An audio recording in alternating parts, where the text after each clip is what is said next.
আমেরিকার মোড়লগিরিকে চ্যালেঞ্জ নিয়ে নয়া বিশ্বনেতা হিসেবে হাজির শি জিনপিং। চীন রাশিয়ার বিরুদ্ধে ষড়যন্ত্রের অভিযোগ ট্রাম্পের। চীনের কুচকাওয়াজে রাশিয়া পাকিস্তান থাকলেও নেই ভারত, কেন থাকলেন না মোদি? দিল্লি বেজিং বন্ধুত্ব কি নেই নাকি আমেরিকার ভয়? আফগানিস্তানে ভূমিকম্পের মৃতের সংখ্যা বেড়ে চলেছে, এখনো অনেকে চাপা পড়ে আছে, নেই খাবার, কিভাবে পরিস্থিতি সামাল দিবে তালেবানরা? আসসালামু আলাইকুম, দেখছিলেন Bangla vision world news headline. আমেরিকার মোড়লগিরি আর পুরনো বিশ্ব ব্যবস্থার প্রতি প্রকাশ্য চ্যালেঞ্জ ছুড়ে দিয়ে নয়া বিশ্বনেতা হিসেবে নিজেকে হাজির করলেন চীনের প্রেসিডেন্ট শি জিনপিং। পাশে রাখলেন পুরনো প্রতীক্ষিত চরম ক্ষমতাধর দুই বন্ধু, রুশ প্রেসিডেন্ট ভ্লাদিমির পুতিন ও উত্তর কোরিয়ার নেতা কিম জং উন সহ ২৪ বিশ্ব নেতাকে। জানান দিলেন আমেরিকা সহ পশ্চিমাদের হুমকি আর হুকুম মানবে না বিশ্ব। আর তা আজ করতে পেরে এরই মধ্যে মার্কিন প্রেসিডেন্ট ডোনাল্ড ট্রাম্প অভিযোগ করেছেন যুক্তরাষ্ট্রের বিরুদ্ধে ষড়যন্ত্র করছে চীন, রাশিয়া, উত্তর কোরিয়া। প্রশ্ন উঠেছে, চীনে উত্থানকে কি থামাতে পারবে America? Hijal Zobayer desk report. রুশ প্রেসিডেন্ট ভ্লাদিমির পুতিন ও উত্তর কোরিয়ার নেতা কিম জং উনকে পাশে নিয়ে বিশাল সামরিক শোডাউন দিলেন চীনের প্রেসিডেন্ট শি জিনপিং। শুধু এই নেতারাই নয়, দ্বিতীয় বিশ্বযুদ্ধে জাপানের আনুষ্ঠানিক আত্মসমর্পণ দিবস উদযাপন উপলক্ষে আয়োজিত বিশাল এই সামরিক কুচকাওয়াজে আমন্ত্রিত ছিলেন ইরান সহ দক্ষিণ পূর্ব এশিয়া ও মধ্য এশিয়ার আরও ২৪ দেশের নেতারা। অন্যদিকে যুক্তরাষ্ট্র সহ পশ্চিমা দেশগুলোর উচ্চ পর্যায়ের কোনো প্রতিনিধিকেই উপস্থিত দেখা যায়নি এই আয়োজনে। কুচকাওয়াজে দ্বিতীয় বিশ্বযুদ্ধের অবসানের ৮০তম বার্ষিকী উপলক্ষে ৮০ বার ছোড়া হয় কামানের গোলা। জাতীয় পতাকা উত্তোলনের পর আকাশে উড়িয়ে দেয়া হয় ৮০,০০০ কবুতর ও ৮০,০০০ বেলুন। সামরিক প্রদর্শনীতে দেখানো হয় জাহাজ ধ্বংসকারী নতুন মিসাইল, পানির নিচে অভিযান পরিচালনায় সক্ষম ড্রোন, চালক ছাড়া যুদ্ধ বিমান সহ অত্যাধুনিক সব সমরাস্ত্র। বক্তব্যে শি জিনপিং তাইওয়ান ও তার আন্তর্জাতিক সমর্থক যুক্তরাষ্ট্র সহ পশ্চিমাদের ইঙ্গিত দেন, তাইওয়ান স্বাধীনতা লাভের যে কোনো চেষ্টা করলে তা হবে খুবই বিপজ্জনক। সব মিলিয়ে কিসের বার্তা এই বিশাল আয়োজন? চীনের পররাষ্ট্রনীতি, অর্থনীতি নিয়ে কাজ করা নিউ ইয়র্ক টাইমসের সাংবাদিক ডেভিড পিয়ারসনের মতে এর বার্তা খুব স্পষ্ট। চীনকে চোখ রাঙানো যাবে না, চীনের সার্বভৌমত্বকে কেউ চ্যালেঞ্জ করতে এসো না। এই আয়োজনের মধ্য দিয়ে যুক্তরাষ্ট্র সহ প্রতিপক্ষ দেশগুলোকে সরাসরি হুঁশিয়ারি দিয়েছেন শি জিনপিং। মঞ্চে সির পাশে উপস্থিত পুতিন, কিম সহ অন্য অতিথিরা সির বার্তাকে আরও শক্তিশালী করেছে। এসব দেশ বিশ্ব ব্যবস্থায় মার্কিন মোড়লগিরি মানতে নারাজ। চীনা কমিউনিস্ট পার্টির কয়েক সপ্তাহব্যাপী প্রচারণার কেন্দ্রবিন্দু ছিল এই কুচকাওয়াজ। ডেভিড পিয়ারসনের মতে এর মূল উদ্দেশ্য চীনাদের মাঝে জাতীয়তাবাদ উস্কে দেয়া, এবং তা সেই সময়ে যখন যুক্তরাষ্ট্রের সঙ্গে দেশটির উত্তেজনা বেড়েই চলেছে। চীনকে দমন করার চেষ্টা চালানোর জন্য সি প্রকাশ্যে যুক্তরাষ্ট্রকে অভিযুক্ত করেছেন।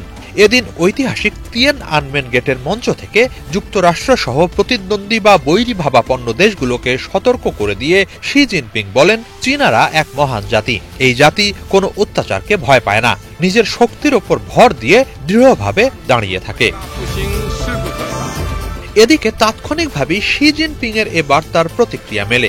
অনুষ্ঠান শুরু হওয়ার কয়েক মিনিটের মধ্যেই মার্কিন প্রেসিডেন্ট ডোনাল্ড ট্রাম্প সামাজিক মাধ্যমে লেখেন, সি কি কখনো উল্লেখ করবেন যে কিভাবে যুক্তরাষ্ট্র চীনের স্বাধীনতা নিশ্চিত করতে বিপুল সহায়তা এবং রক্ত দিয়েছে? চীন, রাশিয়া, উত্তর কোরিয়া যুক্তরাষ্ট্রের বিরুদ্ধে ষড়যন্ত্র করছে বলেও অভিযোগ করেন ট্রাম্প। তবে পুতিন, কিম সহ এশিয়ার বিভিন্ন দেশের নেতাদের এই মঞ্চায়নকে পশ্চিমা কেন্দ্রিক বিশ্ব ব্যবস্থার জন্য এক প্রকার সতর্কতা হিসেবেই দেখছেন বিশ্লেষকরা। আমেরিকান ইউনিভার্সিটির অধ্যাপক জোসেফ টরিজিয়ানের মতে সি ও পুতিন দুজনই বিশ্বাস করেন প্রভুত্ববাদী শক্তি এখনো তাদের ওপর বিদেশি মডেল চাপিয়ে দিতে চায় এবং বিশ্বমঞ্চে তাদের যা প্রাপ্য তা থেকে বঞ্চিত করতে চায়। এর বিরুদ্ধে লড়াইয়েই একাট্টা হয়েছেন তারা। বিশ্লেষকদের মতে চীন আন্তর্জাতিক ব্যবস্থাকে বদলে দিতে চাইছে। তারা যে সেই লক্ষ্য অর্জনের দিকেই এগোচ্ছে, সামরিক কুচকাওয়াজে অন্যান্য শক্তিধর নেতাদের উপস্থিতি তারই প্রমাণ। এটি একই সাথে চীনের অপ্রতিরোধ উত্থানের বার্তাবাহী। হিজল জোবায়ের, বাংলা ভিশন। এর আগে একসাথে এক মঞ্চে হাজির হয়ে বিশ্ব ইতিহাস গড়েন চরম ক্ষমতাধর তিন নেতা, রাশিয়ার প্রেসিডেন্ট ভ্লাদিমির পুতিন, চীনের প্রেসিডেন্ট শি জিনপিং ও উত্তর কোরিয়ার নেতা কিম জং উন। সাথে ছিল আরও ২৪ দেশের রাষ্ট্রপ্রধানরা। একই সাথে এটি ছিল চীনের ইতিহাসে সবচেয়ে বড় সামরিক কুচকাওয়াজ। পুরো বিশ্বের সামনে চীন তুলে ধরে তার নতুন প্রজন্মের শক্তিশালী ও আধুনিক সব সমরাস্ত্র। চোখ জুড়ানো এই কুচকাওয়াজে অংশ নেন চীনের সামরিক বাহিনীর ১০,০০০ সদস্য। আমেরিকা সহ পশ্চিমাদের হুমকি ধামকিকে, এমনকি যুদ্ধকেও ভয় পায় না কুচকাওয়াজ, এমন ইঙ্গিত দিয়েছে বলে মনে করছেন বিশ্লেষকরা। চন্দ্রিকা মজুমদারের ডেস্ক রিপোর্ট। চীনের ইতিহাসে সবচেয়ে বড় সামরিক কুচকাওয়াজ এটি। শুধু সামরিক বাহিনীর সদস্য সংখ্যা আর অস্ত্র প্রদর্শনের জন্যই নয়, এতে যোগ দিয়েছেন বিশ্বের ২৬ দেশের নেতা।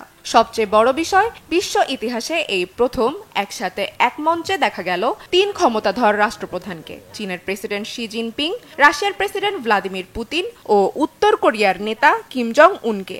এ অনুষ্ঠানে চীনের প্রেসিডেন্ট মাও সেতুং স্টাইলের পোশাক পরে হাজির হন। কুচকাওয়াজে স্বাগত জানান ২৬ দেশের নেতাদের। পরে একসাথে হেঁটে যান শি জিনপিং, ভ্লাদিমির পুতিন ও কিম জং উন।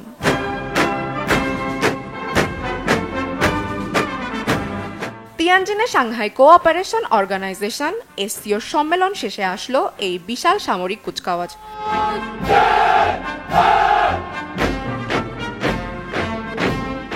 বুধবার বেইজিং সময় সকাল ৯টায় তিয়ানআনমেন স্কয়ারে শুরু হয় প্যারেড, যা স্থায়ী ছিল ১ ঘন্টা ১০ মিনিট।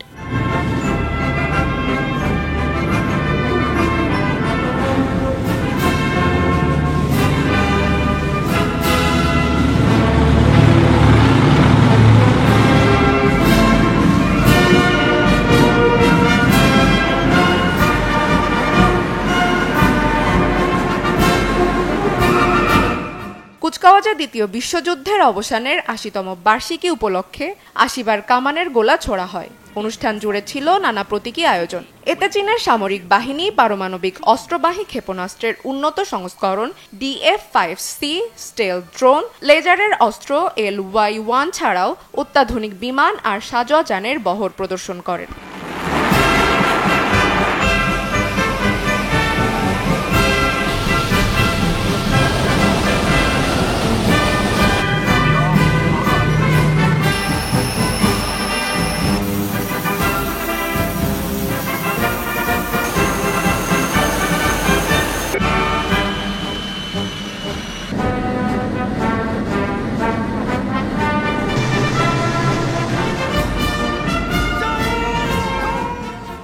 এত অস্ত্র প্রদর্শনের মাধ্যমে কি প্রতিপক্ষ দেশগুলো, বিশেষ করে পশ্চিমাদের সরাসরি হুঁশিয়ারি দিয়েছে চীন? এ কুচকাওয়াজ ভবিষ্যতে বৈশ্বিক আধিপত্য নির্ধারণে চীনের সক্ষমতার ইঙ্গিত দিয়েছে বলে মনে করছেন বিশ্লেষকরা।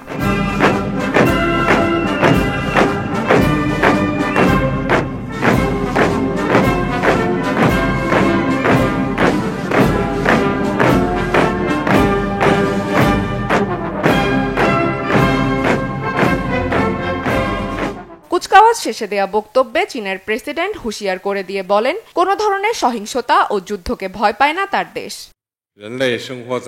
চীনা জাতি এমন একটি মহান জাতি যারা সহিংসতাকে ভয় পায় না, বরং আরো শক্তি দিয়ে শত্রুকে প্রতিরোধ করে। অতীতে যেমন মন্দের সাথে লড়াই করেছে চীন, ভবিষ্যতেও শত্রুকে হারাতে জীবন ও মৃত্যুর মুখোমুখি হতে দুবার ভাববে না আমাদের জনগণ। আমরা ঐক্যবদ্ধ হয়ে সব প্রতিকূলতা মোকাবেলা করতে প্রস্তুত আছি। বিশ্লেষকরা ধারণা করছেন, আমেরিকার মতো শত্রুদের মোকাবেলায় ক্ষেপণাস্ত্রের উপর জোর দিচ্ছে চীন।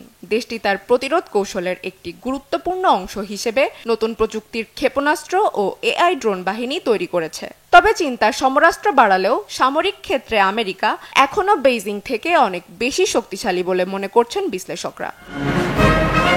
Chandrika Majumdar, Bangla vision news desk. এদিকে চীনের ঐতিহাসিক সামরিক কুচকাওয়াজে রাশিয়া, উত্তর কোরিয়া ও পাকিস্তান সহ ২৬ দেশের রাষ্ট্রপ্রধানরা থাকলেও ছিলেন না ভারতের প্রধানমন্ত্রী নরেন্দ্র মোদী। অথচ মাত্র ২ দিন আগেও চীনের প্রেসিডেন্ট শি জিনপিং এবং রাশিয়ার প্রেসিডেন্ট ভ্লাদিমির পুতিনের সাথে বৈঠকে বসেছিলেন তিনি। প্রশ্ন উঠেছে, চীন ও ভারত কি এখনও বন্ধু হতে পারেনি, নাকি আমেরিকার ভয়ে কুচকাওয়াজে যোগ দেননি মোদী? আসল রহস্য কি? রিফাত জামানের ডেস্ক রিপোর্ট। এই বিশ্ব নেতাদের মাঝে নেই একজন ছিল চিরশত্রু পাকিস্তানও। তবে নেই কেন ভারত? মাত্র দুদিন আগেও তো চীনের প্রেসিডেন্ট শি জিনপিং আর রুশ প্রেসিডেন্ট ভ্লাদিমির পুতিনের সাথে বৈঠক করেছিলেন তিনি।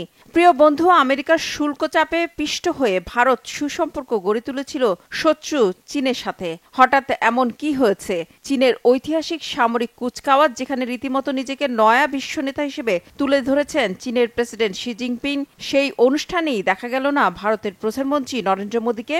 আর তাই স্বাভাবিকভাবে আলোচনা চলছে চীনে কেন নেই মোদী। তাহলে কি ভাটা পড়েছে চীনের সাথে ভারতের স্বার্থের বন্ধুত্বে, নাকি আমেরিকা শুল্ক উঠিয়ে নেবে এই আশায় এখনো রয়েছে ভারত, আর সে কারণেই আমেরিকাকে আর চটাতে চায়নি নরেন্দ্র মোদী?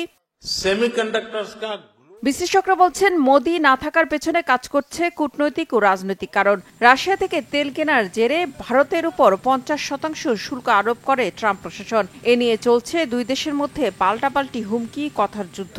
কিন্তু এত কিছুর পরেও একসময়ের বন্ধু ওয়াশিংটনকে অসন্তুষ্ট করতে চায় না দিল্লি, মত বিশ্লেষকদের। তারা বলছেন ভারতীয় প্রধানমন্ত্রী এখনো রাশিয়ার তেল কেনার জন্য শাস্তিমূলক অতিরিক্ত শুল্ক প্রত্যাহারের পাশাপাশি যুক্তরাষ্ট্রের সাথে একটি দ্বিপাক্ষিক বাণিজ্য চুক্তির আশা করছেন। আর সে কারণেই চীন ও রাশিয়ার সাথে সুসম্পর্ক থাকলেও আমেরিকাকে আর নাকচ করতে চায় না ভারত।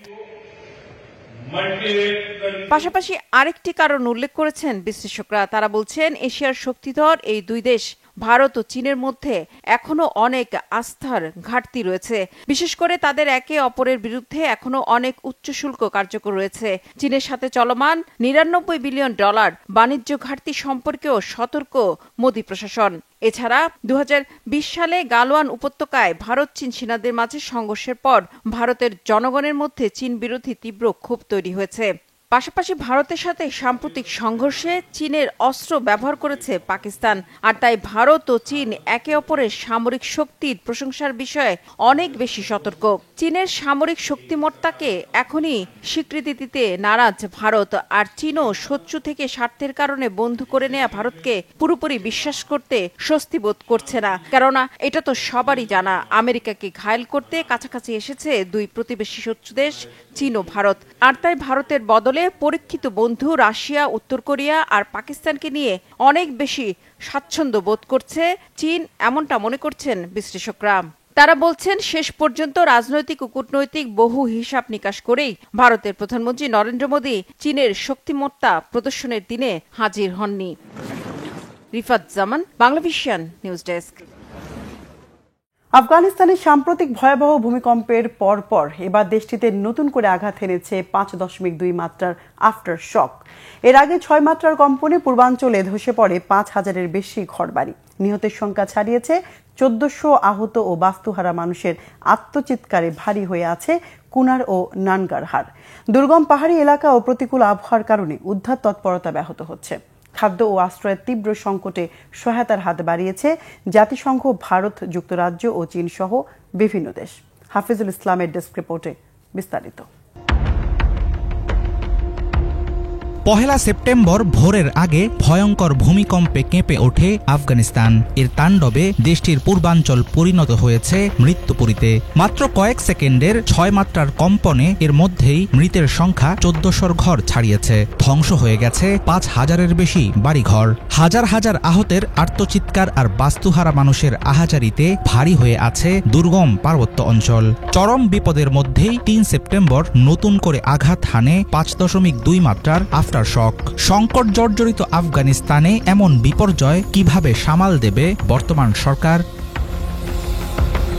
ভূমিকম্প প্রবণ এলাকা হলেও আফগানিস্তানে এবারের ভূমিকম্প ছিল সাম্প্রতিক বছরগুলোর মধ্যে সবচেয়ে শক্তিশালী। এই ধাক্কায় বেশি ক্ষতিগ্রস্ত হয়েছে কুনার ও নানগারহার প্রদেশ। পাহাড়ি অঞ্চল ও প্রতিকূল আবহাওয়ার কারণে পাক সীমান্ত ঘেঁষা দুর্গম এলাকায় পৌঁছাতে পারছেন না উদ্ধারকর্মীরা। জরুরি খাদ্য সামগ্রী, প্রয়োজনীয় সরঞ্জাম ও মাথা গোজার ঠাঁই না থাকায় আরও তীব্র হচ্ছে বিপর্যয়ের মাত্রা। স্থানীয়দের দাবি, এমন ভূমিকম্প আগে কখনো দেখেননি তারা। এমন ভূমিকম্প আগে কখনো হয়নি। 2 বছর আগে একটা ভূমিকম্প হয়েছিল, কিন্তু ঘরবাড়ি ক্ষতিগ্রস্ত হলেও সেবার কেউ মারা যায়নি, শুধু কয়েকটা ঘর ভেঙেছিল। এবারের মতো ভূমিকম্প আমরা কখনো দেখিনি। দেখতেই পাচ্ছেন, আহত ও মৃতদের নিয়ে যাওয়ার জন্য হেলিকপ্টার আসছে। কবরস্থানে গেলে শিশু ও বয়স্কদের সদ্য খোঁড়া কবর দেখতে পাবেন। গতরাতে বৃষ্টি হয়েছিল, আমাদের কোনো আশ্রয় ছিল না, সম্বল বলতে একটা তাঁবু। কিন্তু ৫-৬টা পরিবার এক তাঁবুতে কিভাবে থাকবে? কোনো খাবার দাবার ও জরুরি সরবরাহ নেই, সব শেষ। আমরা আল্লাহর কাছে দয়া চাই, তিনি যা দিয়েছিলেন সবকিছুই কেড়ে নিয়েছেন। আঞ্চলিক হাসপাতালগুলো এখন হিমশিম খাচ্ছে বাড়তি রোগীর চাপ সামলাতে। ধ্বংসস্তূপের নিচে আটকে পড়াদের দ্রুত উদ্ধার ও চিকিৎসা সহায়তা না দিতে পারলে বাড়বে মৃত্যুর সংখ্যা। এর মধ্যে ভূমিকম্পের একের পর এক আফটারশক যোগ করেছে নতুন আতঙ্ক।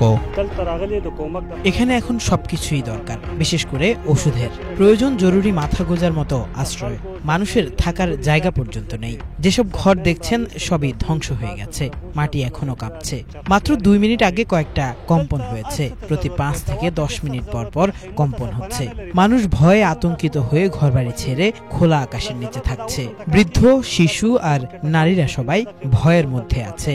যারা বেঁচে আছে তারা সবাই আতঙ্কে দিন কাটাচ্ছে। বর্তমানে তীব্র খরা ও ক্ষুধার কষাঘাতে জর্জরিত আফগানিস্তান।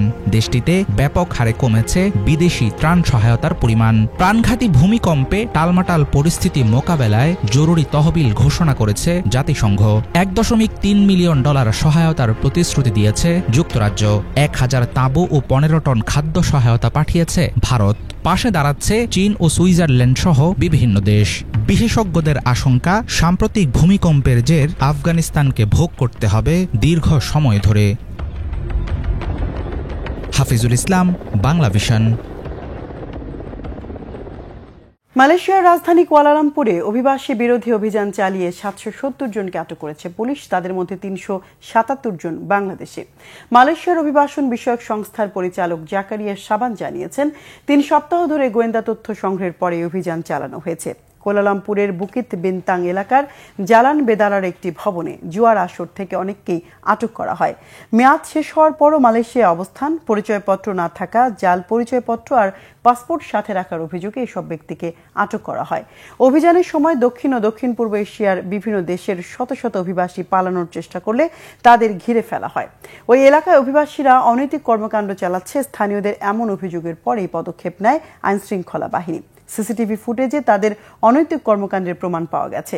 প্রাথমিকভাবে তাদের মালয়েশিয়ার প্রশাসনিক রাজধানী পুত্রজায়ার অভিবাসন দপ্তরে নেওয়া হয়। বিস্তারিত তদন্তের জন্য আটককৃতদের বুকিত জলিল ও লেংগেং ইমিগ্রেশন ডিপোয় রাখা হয়েছে। গাজা সিটি দখলের জন্য এবার 24 ঘন্টায় সাংবাদিক আর ত্রাণ প্রত্যাশী সহ শতাধিক ফিলিস্তিনিকে হত্যা করেছে দখলদার ইসরায়েল। হামলা বেগবান করতে 40,000 রিজার্ভ সেনাকে তলব করেছে ইসরায়েল। এমন অবস্থায় গাজা অভিমুখে যাত্রা করেছে স্বেচ্ছাসেবীদের আরেকটি নৌযান। প্রায় 10 লাখ ফিলিস্তিনি আবাস গাজা সিটি দখলের জন্য ব্যাপক হামলা জারি রেখেছে দখলদার সেনারা। এতে বুধবার সকাল পর্যন্ত 24 ঘন্টায় অন্তত 105 জনকে হত্যা করা হয়। অন্তত 32 জন ছিলেন ত্রাণ বিতরণ কেন্দ্রের বাইরে জড়ো হওয়া ফিলিস্তিনি। এমনকি পানি জোগাড় করতে অপেক্ষমানদের লক্ষ্য করে বিমান হামলা চালানো হয়। ইসরায়েলের সেনা প্রধান ইয়ার জামির জানিয়েছেন, সম্পূর্ণ বিজয় অর্জিত না হওয়া পর্যন্ত হামলা থামবে না। যদিও গাজা অভিযান দীর্ঘায়িত না করার পক্ষে থাকা এই সেনা প্রধানের সাথে প্রধানমন্ত্রী বেনিয়ামিন নেতানিয়াহু সহ মন্ত্রিসভার সদস্যদের ব্যাপক বাকবিতণ্ডার খবর দিয়েছে স্থানীয় গণমাধ্যমগুলো। এমন পরিস্থিতিতে 40,000 রিজার্ভ সেনাকে তলব করে নোটিশ জারি করেছে ইসরায়েলের সেনাবাহিনী। হামাসের অস্তিত্ব সম্পূর্ণ নির্মূলের হুঁশিয়ারি দিয়ে প্রধানমন্ত্রী নেতানিয়াহু বলেছেন, গাজায় শুরু হওয়া সংকট সেখানেই শেষ হতে হবে। এদিকে গাজা অভিমুখে আরেকটি ত্রাণবাহী নৌযান রওনা করেছে। বার্সেলোনা থেকে যাত্রা করা ওই নৌযানে আলোচিত পরিবেশ কর্মী গ্রেটা থুনবার্গও রয়েছেন।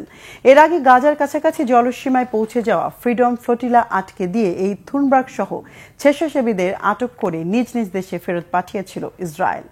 মার্কিন প্রেসিডেন্ট ডোনাল্ড ট্রাম্প আরোপিত অতিরিক্ত ট্যারিফের চাপে এবার যুক্তরাষ্ট্রের পণ্যে শূন্য শুল্কর প্রস্তাব দিয়েছে ভারত। সামাজিক মাধ্যমে দেয়া এক পোস্টে এমনটাই জানিয়েছেন ডোনাল্ড ট্রাম্প। ট্রুথ সোশ্যালে দেয়া সেই পোস্টে ট্রাম্প জানান, ভারতের সাথে বহু বছর ধরে একতরফা বাণিজ্যিক সম্পর্ক চালিয়ে গেছে যুক্তরাষ্ট্র। তবে যুক্তরাষ্ট্রের সাথে বাণিজ্যিক সম্পর্ক উন্নয়নের বিষয়ে আশাবাদী ভারতের বাণিজ্যমন্ত্রী পীয়ূষ গোয়েল। সম্প্রতি নয়াদিল্লির এক অনুষ্ঠানে যোগ দিয়ে গোয়েল বলেন, শীঘ্রই যুক্তরাষ্ট্রের সাথে দ্বিপাক্ষিক বাণিজ্য চুক্তি করতে যাচ্ছে ভারত। বিস্তারিত মীর ফজল রাব্বির ডেস্ক রিপোর্টে। ভারতীয় পণ্য আমদানিতে মার্কিন প্রেসিডেন্ট ডোনাল্ড ট্রাম্পের আরোপ করা 50% শুল্কের আঘাতে টালমাটাল হয়ে উঠেছে ভারতের অর্থনীতি। বৃহত্তম রপ্তানি বাজার হুমকির মুখে পড়ায় প্রভাব পড়েছে ভারতের মুদ্রা ও শেয়ার বাজারে। এরই মধ্যে রেকর্ড সর্বনিম্ন পর্যায়ে নেমে গেছে ভারতীয় রুপির দর। গত 3 সেশনে বিদেশি বিনিয়োগকারীরা ভারতীয় শেয়ার বাজার থেকে প্রায় $2.4 বিলিয়ন তুলে নিয়েছেন, যা ভারতীয় রপ্তানির প্রতিযোগিতামূলক শক্তিকে আরও ক্ষতিগ্রস্ত করেছে। 1 সেপ্টেম্বর লেনদেনের এক পর্যায়ে রুপির দর রেকর্ড সর্বনিম্ন 88.33 নেমে যায়। এমন অবস্থায় মার্কিন শুল্ক নীতির কাছে নতি স্বীকার করতে বাধ্য হচ্ছে ভারত। ডোনাল্ড ট্রাম্পের আরোপিত অতিরিক্ত ট্যারিফের চাপে এবার যুক্তরাষ্ট্রের পণ্যে শূন্য শুল্কের প্রস্তাব দিয়েছে ভারত। সামাজিক মাধ্যমে দেওয়া এক পোস্টে এমনটাই জানিয়েছেন মার্কিন প্রেসিডেন্ট ডোনাল্ড ট্রাম্প। ট্রুথ সোশ্যালে দেওয়া সেই পোস্টে ট্রাম্প জানান, ভারতের সাথে বহু বছর ধরে একতরফা বাণিজ্যিক সম্পর্ক চালিয়ে গেছে যুক্তরাষ্ট্র। নয়াদিল্লির অতিরিক্ত শুল্কারোপের জেরে খুব কম মার্কিন পণ্য প্রবেশ করত ভারতে, তাই কখনোই তেমন গভীর ছিল না দুই দেশের বাণিজ্যিক সম্পর্ক। ভারতের সঙ্গে যুক্তরাষ্ট্রের বাণিজ্য সম্পর্ককে একতরফা আখ্যা দিয়ে ট্রাম্প আরও বলেন, খুব কম লোকই বোঝে তারা আমাদের কাছে প্রচুর পরিমাণে পণ্য বিক্রি করে, আমরা তাদের সবচেয়ে বড় ক্লায়েন্ট, কিন্তু তারা আমাদের পণ্য কিনে না। এটি সম্পূর্ণ একতরফা সম্পর্ক এবং এটি বহু দশক ধরে চলে আসছে। পোস্টে প্রতিদ্বন্দ্বী রাশিয়ার সাথে ভারতের তেল বাণিজ্য নিয়েও কথা বলেন ট্রাম্প। এ সময় তিনি উল্লেখ করেন, 50% শুল্কারোপের পর চাপের মুখে যুক্তরাষ্ট্রের পণ্যে শুল্কের হার 0% নামিয়ে আনার প্রস্তাব দিয়েছে ভারত, কিন্তু অনেকটা সময় চলে গেছে, এটা তারা অনেক বছর আগেই করতে পারত। ট্রাম্প প্রায়ই অন্য দেশের বিরুদ্ধে ভিত্তিহীন দাবি করেন। এর আগেও বিভিন্ন দেশের নেতারা যুক্তরাষ্ট্রকে উচ্চ শুল্কের হুমকির মধ্যে বড় রকমের অর্থনৈতিক সুবিধা দিতে চাইছে, এমন দাবি করেছিলেন ট্রাম্প। মার্কিন প্রেসিডেন্টের এ মন্তব্যের জবাবে নয়াদিল্লি এখনো কোনো প্রতিক্রিয়া জানায়নি। তবে যুক্তরাষ্ট্রের সাথে বাণিজ্যিক সম্পর্ক উন্নয়নের বিষয়ে আশাবাদী ভারতের বাণিজ্যমন্ত্রী পীয়ূষ গোয়েল। সম্প্রতি নয়াদিল্লির এক অনুষ্ঠানে যোগ দিয়ে গোয়েল বলেন, শীঘ্রই যুক্তরাষ্ট্রের সাথে দ্বিপাক্ষিক চুক্তি করতে যাচ্ছে ভারত। আমরা ইউরোপীয় ইউনিয়ন, নিউজিল্যান্ড ও পেরু সহ কয়েকটি দেশের সাথে নতুন বাণিজ্য চুক্তি নিয়ে আলোচনা করছি। আমাদের আরও অনেক কিছু করার বাকি আছে। যুক্তরাষ্ট্রের সাথেও আমরা একটি দ্বিপাক্ষিক বাণিজ্য চুক্তির জন্য আলোচনা চালাচ্ছি। ভূ রাজনৈতিক কিছু ইস্যুর কারণে দু দেশের আলোচনায় জটিলতা তৈরি হয়েছে, তবে আমি আশা করি আগামী নভেম্বরের মধ্যে আমরা একটি দ্বিপাক্ষিক চুক্তিতে পৌঁছতে পারব। বিশ্বের বিভিন্ন দেশের সাথে বাণিজ্য পুনর্গঠনের জন্য ট্রাম্প আগ্রাসী প্রচেষ্টা চালাচ্ছেন। তিনি বর্তমান বাণিজ্য ব্যবস্থাকে একতরফা ও যুক্তরাষ্ট্রের প্রতি অন্যায্য বলে বর্ণনা করছেন। তবে বিশ্লেষকদের অনেকে মনে করছেন, এভাবে চলতে থাকলে মার্কিন বিকল্প খুঁজতে থাকা অন্যান্য দেশগুলো চীন ও রাশিয়ার মতো শক্তিধর দেশের দিকে আরও বেশি ঝুঁকতে পারে। মীর ফজলে রাব্বি, বাংলা ভিশন। দর্শক, এ ছিল আজকের মতো। সাথে থাকায় ধন্যবাদ।